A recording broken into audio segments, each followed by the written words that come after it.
Marcus Williams had built his grocery chain from a single store into a 15-location empire over 23 years. He knew every corner of his business, from the produce sections to the loading docks. That Tuesday evening, he decided to make an unannounced visit to his downtown location, something he did occasionally to ensure everything ran smoothly after hours. The store felt different in the quiet after-closing atmosphere.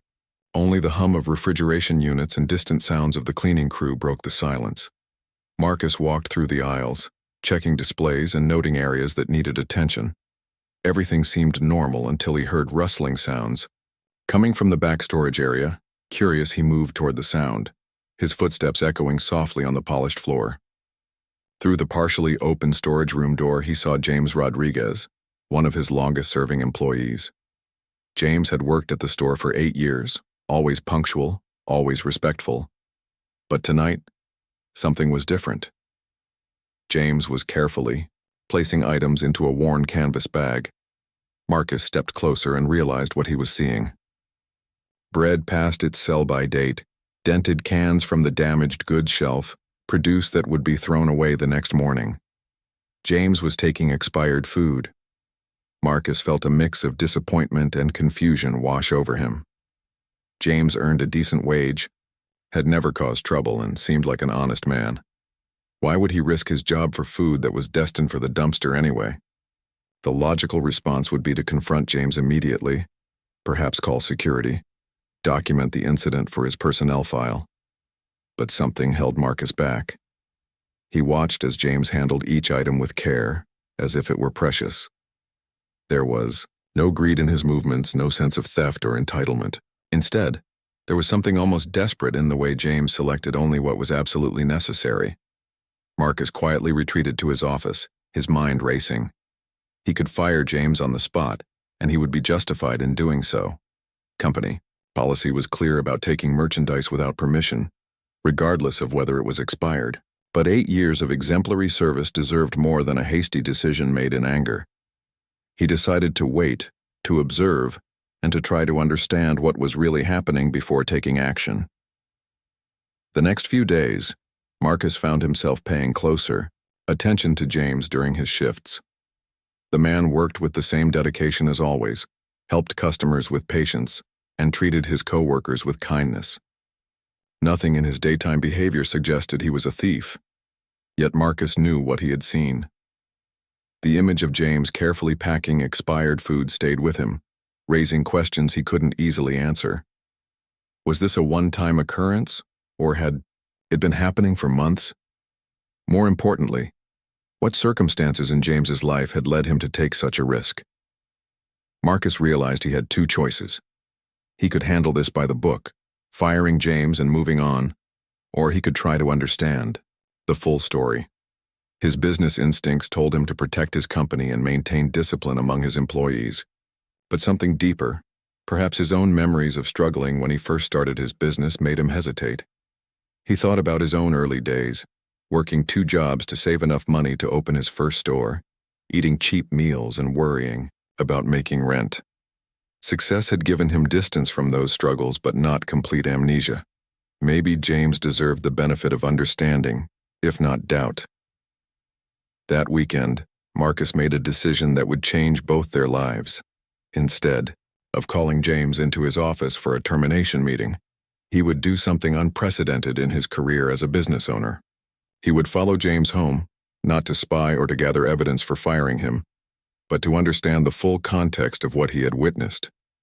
It was a risky decision that went against every management handbook he had ever read, but Marcus had learned to trust his instincts over the years, and something told him that this situation required more than standard corporate policy. James had earned the right to have his story heard, even if that story might not excuse his actions. As Marcus planned his approach, he found himself hoping that whatever he discovered would allow him to help, rather than simply punish. 8 years of loyalty and hard work had to count for something, and maybe there was a way to address this situation that would benefit everyone involved. The following Monday afternoon, Marcus positioned himself across the street from his store, waiting in his car as James's shift ended. He felt uncomfortable about following an employee, but his curiosity and concern had grown stronger than his hesitation. At exactly 5:30, James emerged from the employee entrance, carrying the same canvas bag Marcus had seen him use before. James walked 3 blocks to a bus stop, and Marcus followed at a distance in his car. The bus route led through some of the city's older neighborhoods, areas where Marcus rarely ventured, despite living in the same city for decades. After 20 minutes, James got off in a residential area filled with small, aging houses and apartment buildings. Marcus parked and continued following on foot, staying far enough behind to avoid detection. James walked down Maple Street past houses with small front yards and older cars parked on the street. Some properties were well maintained, others showed signs of financial struggle with peeling paint and overgrown gardens. James stopped at a modest duplex with faded blue siding and a small front porch. The yard was neat but sparse, with a few struggling flowers planted along the walkway. Marcus watched from behind a large oak tree as James climbed the front steps and unlocked the door. What Marcus saw next made him question everything he thought. He knew about his employee's situation. The front door opened before James could use his key, and a woman in a wheelchair appeared in the doorway. She was young, probably in her 30s, with dark hair pulled back and a warm smile that lit up. When she saw James, Marcus moved closer, hiding behind a neighbor's parked truck to get a better view. He could hear fragments of their conversation carried on the evening breeze. The woman, who he assumed was James's wife, was asking about his day and thanking him for something. Their interaction was filled with genuine affection and care. But it was what happened next that truly opened Marcus's eyes. James helped his wife back into the house, and through the window, Marcus could see him unpacking the canvas bag in the kitchen. The woman watched as James arranged the items on the counter, and even from his hiding spot, Marcus could see her relief and gratitude. A few minutes later, James came back outside and walked to the mailbox. Marcus saw him pull out several envelopes, and the expression on his face as he looked through them told a story of financial strain. Bill after bill, and James's shoulders seemed to carry the weight of each one. Marcus began to understand the bigger picture, but he needed to see more. Over the next hour, he observed the life happening inside that modest duplex. Through the kitchen window, he watched James prepare dinner using the expired groceries he had taken from the store. The care with which he cooked, the way his wife smiled despite what were obviously difficult circumstances, painted a picture far different from simple theft. A neighbor appeared on the adjacent porch, an elderly man who waved to James through the window. Marcus overheard the neighbor asking about James's wife's physical therapy appointments and offering to help with yard work. It was clear that James and his wife were respected members of their community, not people who took advantage of others. Evening fell. Marcus saw lights come on in different rooms of the house. In what appeared to be a bedroom, he glimpsed medical equipment, a hospital bed, an IV stand, and other devices he couldn't identify from his distance. The reality of James's situation became clearer with each observation. Marcus realized he was looking at a man who was carrying burdens that most people never have to face. A wife with serious health issues, mounting medical bills, and the daily challenge of making ends meet on a grocery store salary. The expired food wasn't theft in the traditional sense. It was survival. The guilt Marcus felt about following James was now overshadowed by admiration for his employee's dedication to his family. Here was a man who worked full-time, cared for his disabled wife, and did whatever was necessary to provide for their needs, all while maintaining his dignity and work ethic. As Marcus walked back to his car, he found himself reevaluating not just James's actions, but his own assumptions about his employees' lives outside of work. How many other people on his payroll were facing challenges he knew nothing about? How many were struggling in silence while maintaining professional appearances? The drive home gave Marcus time to process what he had witnessed. He now understood why James had been taking expired food, but understanding the reason didn't automatically solve the problem. Company policy existed for good reasons, and other employees needed to see that rules applied equally to everyone. But Marcus also knew that sometimes leadership required looking beyond policies to see the human beings affected by them. James's situation called for a response that balanced compassion with responsibility, and Marcus spent the rest of the evening trying to figure out what that response should look like. The next morning, Marcus arrived at work earlier than usual, his mind still processing everything he had witnessed the previous evening. He couldn't concentrate on his usual routine of reviewing sales reports and checking inventory numbers. Instead, he found himself watching James through his office window as the morning shift began. James worked with the same quiet efficiency he always had, helping customers find items, restocking shelves, and maintaining the professional demeanor that had made him a valued employee for 8 years. But now Marcus noticed small details he had missed before. The way James's uniform was always perfectly clean but showed signs of age, how he brought the same simple lunch every day, and the tired look in his eyes that spoke of sleepless nights. Around 10 o'clock, Marcus made a decision. Instead of calling James to his office, which might cause anxiety and workplace gossip, he would approach him directly on the floor. He found James in the canned goods aisle, methodically facing products to create a neat appearance. "James, could we talk for a minute?" Marcus asked, keeping his voice casual and friendly. James looked up with slight surprise. In 8 years, the store owner had rarely initiated personal conversations with individual employees beyond the standard pleasantries. "Of course, Mr. Williams. Is everything okay?" Marcus guided James to a quieter corner of the store, near the pharmacy area, where they could speak without being overheard. He had rehearsed this conversation during his sleepless night, but now that the moment had arrived, he found himself uncertain about how to begin. "James, I need to ask you about something, and I want you to know that this conversation is just between us right now." Marcus watched James's face carefully, noting the slight tension that appeared around his eyes. "I was here late Tuesday evening, and I saw you in the storage area." The color drained from James's face, and Marcus could see him mentally preparing for the worst. James's hands, which had been steady while arranging cans, now trembled slightly. "Mr. Williams, I can explain." "Before you say anything," Marcus interrupted gently, "I want you to know that I followed you home yesterday.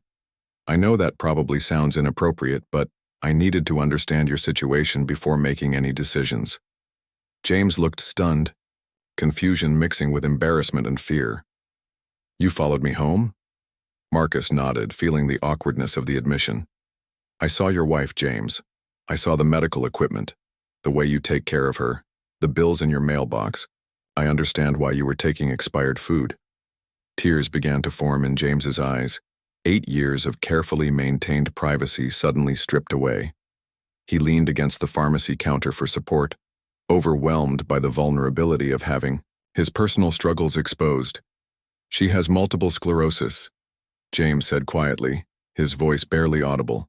"Maria was diagnosed 3 years ago. The treatments, the medications, the equipment we need. Our insurance covers some of it, but not nearly enough. Some months we have to choose between her medicine and groceries." Marcus felt a tightness in his chest as he listened. He had employees dealing with serious problems he had never even imagined, while he lived in comfort and complained about minor business inconveniences. "The food was going to be thrown away anyway," James continued, his words coming faster now that the secret was out. "I never took anything that could still be sold.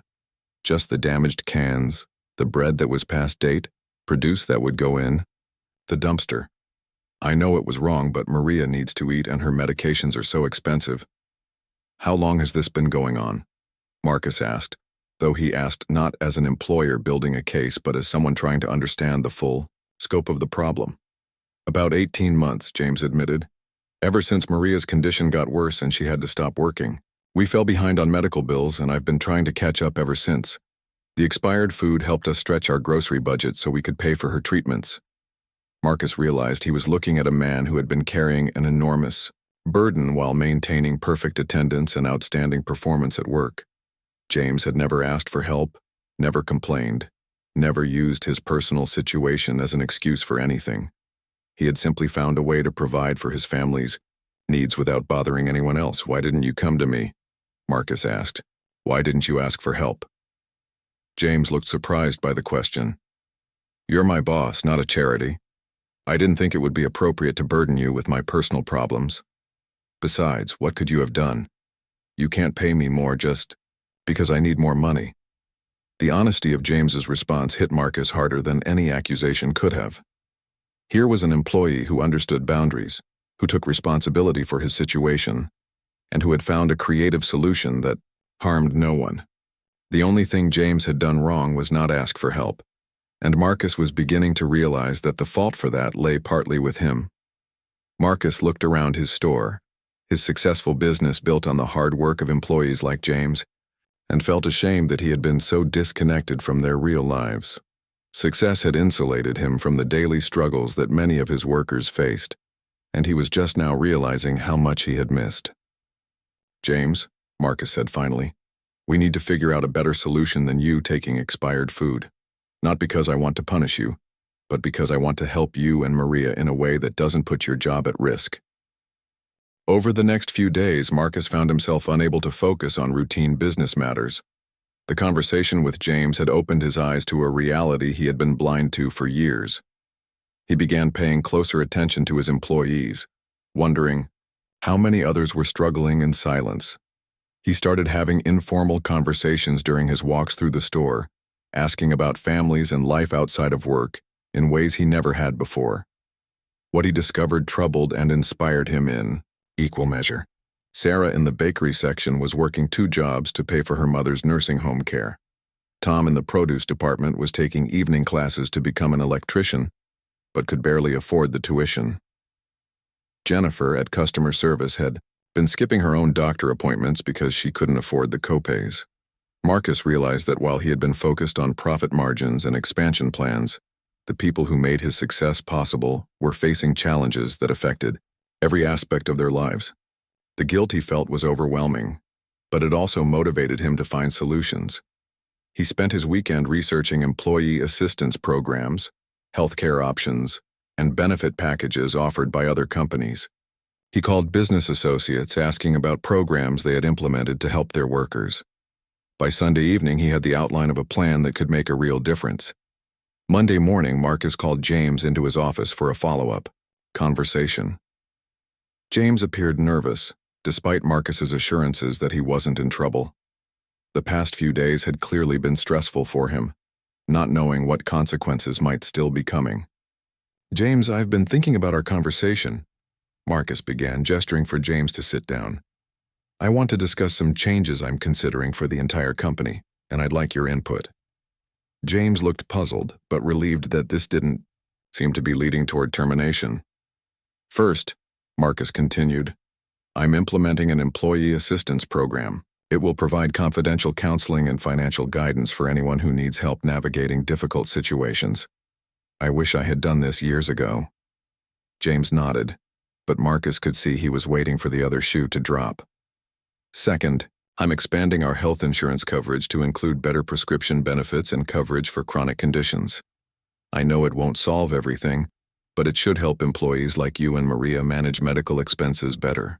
"Mr. Williams," James interrupted quietly, "that sounds wonderful for everyone, but I need to know. Am I still going to have a job? Because if you're firing me, these new benefits won't help Maria and me." Marcus was struck by the directness of the question and the dignity with which James asked it. Even facing potential unemployment, James was thinking about his co-workers who would benefit from the new programs. "James, you're not only keeping your job, I'm offering you a promotion," Marcus said, watching surprise replace worry on James's face. "I want you to become our employee liaison coordinator. Your job would be to help implement these new programs and to be a bridge between management and staff." James stared at Marcus in disbelief. "I don't understand. I was taking food from the store." "You were taking care of your wife using resources that would have been wasted anyway," Marcus corrected. "But more than that, you've been an exemplary employee for 8 years. You've shown dedication, integrity, and responsibility, even while dealing with circumstances that would have broken many people." Marcus pulled out a folder he had prepared. "The promotion comes with a significant salary increase and enhanced benefits. But I have a condition." James tensed again, waiting. "I want you to help me identify other employees who might be struggling. Not so we can pry into their personal lives, but so we can offer support before they reach the point where they feel they have no other options." Tears began flowing down James's face as the reality of the offer sank in. "Mr. Williams, I don't know what to say. This is more than I ever dreamed possible. Say you'll help me make sure no employee of mine ever has to choose between their family's needs and their job security," Marcus replied. "Say you'll help me build a company that takes care of its people the way they take care of the business." James nodded emphatically, unable to speak through his emotion. "There's one more thing," Marcus added, reaching into his desk drawer. "I want you to take Maria something from me." He handed James an envelope. "This should cover her medical expenses for the next several months while our new insurance benefits take effect." James opened the envelope and saw a check that represented more money than he typically earned in half a year. His hands shook as he looked at the amount, then back at Marcus. "Why are you doing this?" James asked, his voice barely a whisper. Marcus thought about the question for a moment before answering. "Because 8 years ago you took a job stocking shelves and became one of the most reliable people I've ever known. Because you've been facing incredible challenges while making my business better every single day. And because I realized that a successful business isn't just about profits, it's about the people who make those profits possible." James stood up, still holding the check, and extended his hand to Marcus. "Thank you, Mr. Williams. You don't know what this means to Maria and me." As they shook hands, Marcus felt something he hadn't experienced in years of business success: the satisfaction of using his resources and position to genuinely improve someone's life. 3 months later, the changes at Williams Grocery were visible throughout the organization. James had embraced his new role as employee liaison coordinator with the same dedication he had shown as a stock clerk. The Employee Assistance Program had already helped dozens of workers navigate various challenges, from financial counseling to family crisis support. Marcus often found himself walking through his stores differently now, seeing them through the lens of the people who worked there rather than just the business metrics they generated. The transformation had started with James, but it had rippled outward in ways Marcus hadn't anticipated. Sarah from the bakery had been able to reduce her second job to part-time hours thanks to the improved benefits package, giving her more time to spend with her mother during evening visits to the nursing home. Tom in produce had finished his electrician certification and was transitioning to a new career, but he had stayed on part-time to help train his replacement because he felt loyal to a company that had supported his education. Jennifer at customer service had finally scheduled the medical appointments she had been postponing, discovering that early intervention could prevent a minor health issue from becoming a major one. Her gratitude was evident in the renewed energy she brought to helping customers every day. But it was the change in James that affected Marcus most deeply. The perpetual tiredness had faded from James's eyes, replaced by a sense of purpose and security. James had moved his family to a slightly larger apartment, closer to Maria's medical specialists, and the constant stress of choosing between necessities had been lifted from their daily lives. One Thursday afternoon, Marcus was reviewing the quarterly reports when James knocked on his office door. "Mr. Williams, do you have a few minutes? I'd like you to meet someone."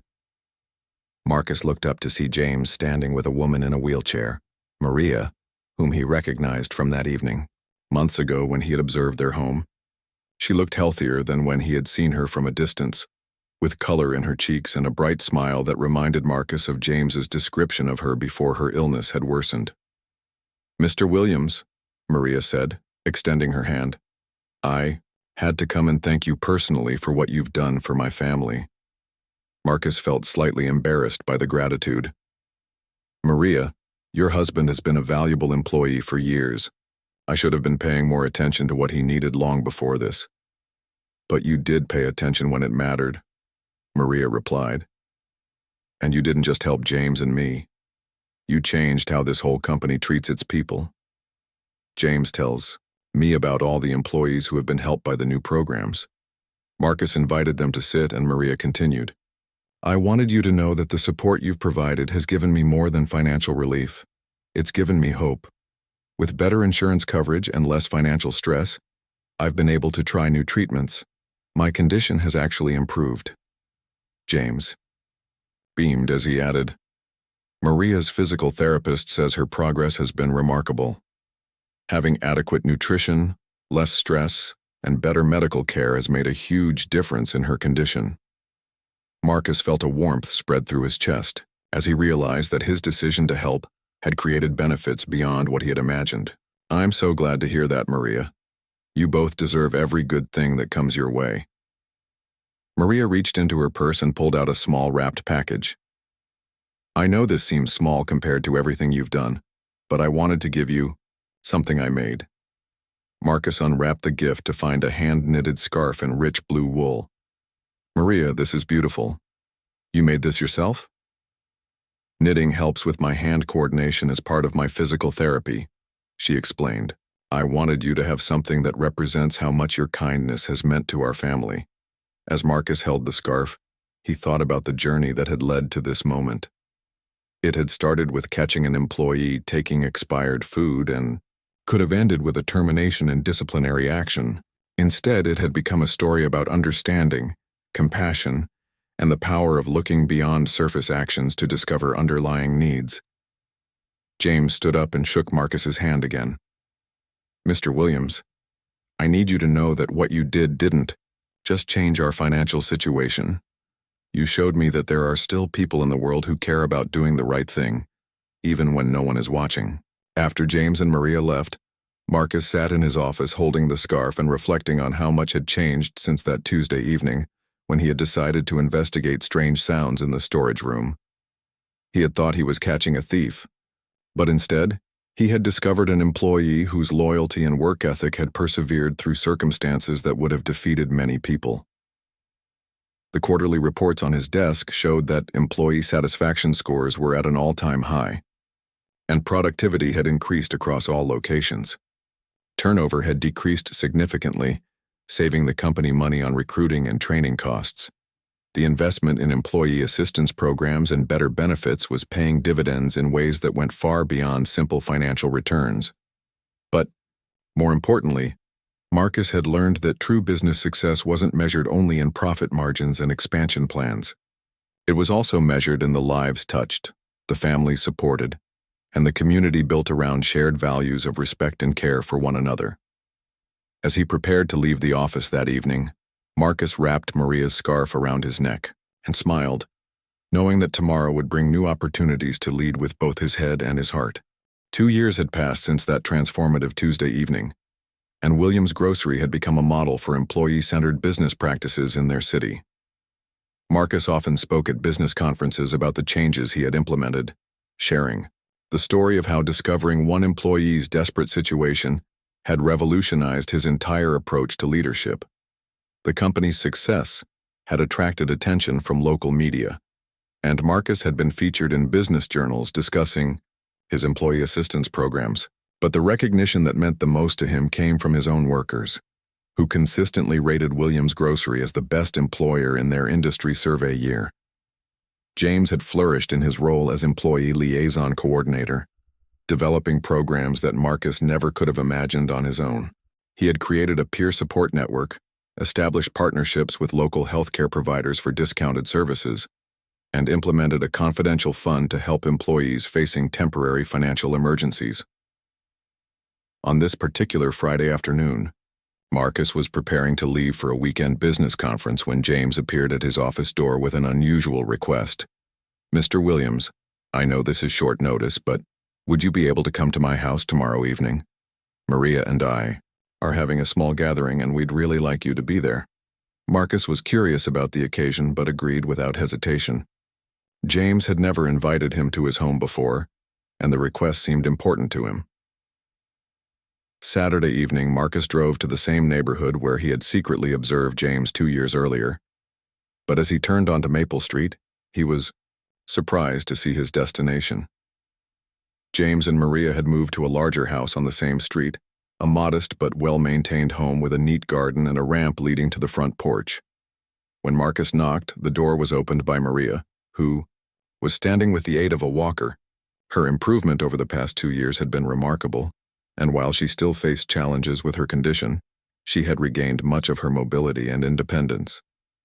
Mr. Williams, welcome to our home, Maria said warmly. We're so glad you could come. Inside, Marcus was surprised to find familiar faces throughout the house. Sarah from the bakery was there with her elderly mother, who had been able to move out of the nursing home and into a senior community thanks to the improved benefits. Tom, who had successfully transitioned to his electrical career, was there with his wife and young children. Jennifer from customer service was there with her husband, looking healthy and relaxed. "This is incredible," Marcus said to James. "What's the occasion?" James smiled broadly. "It's the second anniversary of the day you caught me taking expired food. Maria and I decided we wanted to celebrate it as the day our lives changed for the better." Marcus felt overwhelmed as he looked around the room at employees past and present, all of whom had been touched by the programs that had grown out of that one evening in the storage room. "But there's more," Maria added, guiding Marcus to the living room where everyone was gathering. "We have some news to share." Marcus took a seat, curious about what other surprises the evening might hold. James stood up, Maria beside him with her walker, and addressed the group. 2 years ago, Mr. Williams caught me doing something that should have gotten me fired. Instead, he chose to understand rather than punish, to help rather than harm. That decision didn't just change Maria's and my life. It changed all of our lives." Murmurs of agreement filled the room as James continued. "Today, Maria and I want to announce that we're starting a foundation. Thanks to the stability and support we've received, we've been able to save money and plan for the future. We want to help other families facing medical crises navigate the challenges we've been through." Marcus felt tears forming in his eyes as he realized the full circle that James's story had taken. From desperate employee taking expired food to foundation founder helping others in similar situations. The Rodriguez Family Foundation will provide grants for medical equipment, temporary financial assistance for treatment costs, and support for caregivers who are trying to balance work and family responsibilities, Maria added. "And Mr. Williams, we'd like you to serve on our board of directors." The room erupted in applause as Marcus stood up, deeply moved by the offer and the journey that had led to this moment. He thought about how easily this story could have had a different ending. James fired, his family facing even greater hardship, and Marcus never learning the valuable lessons about leadership and compassion. "James, Maria," Marcus said, his voice thick with emotion, "I would be honored to serve on your foundation board. But I need you both to know something. You think I saved your family that night, but the truth is, you saved me from becoming the kind of boss I never wanted to be." As the evening continued with stories, laughter, and plans for the foundation's future work, Marcus reflected on how much had changed since that Tuesday when he had heard rustling sounds in the storage room. He had learned that true leadership meant seeing beyond policies and procedures to understand the human beings affected by business decisions. The expired food that James had taken with such care and desperation had expired in another sense as well. It had marked the end of Marcus's old way of thinking about his role as an employer. In its place had grown a deeper understanding of the responsibility that came with having the power to affect people's lives and livelihoods. As Marcus prepared to leave that evening, James walked him to his car. "Mr. Williams, I need you to know that everything good that has happened to my family started with your decision to follow your heart instead of just the rules. Thank you for seeing who I was, not just what I had done." Marcus shook James's hand one more time, knowing that this friendship born from an act of desperation had become one of the most meaningful relationships in his life. He had learned that sometimes the most important business decisions were the ones that put humanity before policy, and that the greatest return on investment could be measured in lives changed rather than dollars earned. Driving home under the starlit sky, Marcus smiled as he thought about the foundation's upcoming work and the many other opportunities that lay ahead to make a positive difference in people's lives. The lesson James had taught him about the power of compassion in leadership would continue to guide his decisions for years to come.